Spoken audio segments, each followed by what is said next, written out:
Pag may kumatok ng 3:00 ng umaga, wag na wag mong pagbubuksan. Nung college ako at bagong lipat sa dorm, may isang roommate akong graduating na nagbabala sa akin. Sabi niya, minsan sa 10 oras ng gabi, may maririnig daw ako naglalakad sa hallway at nangangatok ng mga kwarto. Huwag ko daw to pagbubuksan.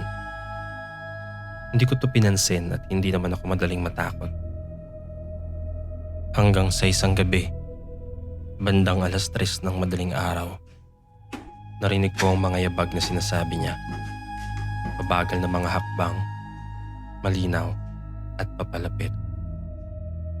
Pilit kong nilalabanan ng takot na namumuo sa dibdib ko. Huminto ang mga yapak sa unang kwarto. Pagkalipas ng halos 30 segundo, lumipat sa ikalawang kwarto. Sunod na yung kwarto ko.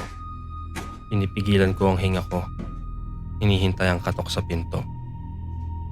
Pero imbis na katok, boses ang aking narinig. Alam kong gising ka. Sabi nito. Pagkatapos nun, lumayo na ang mga yabag.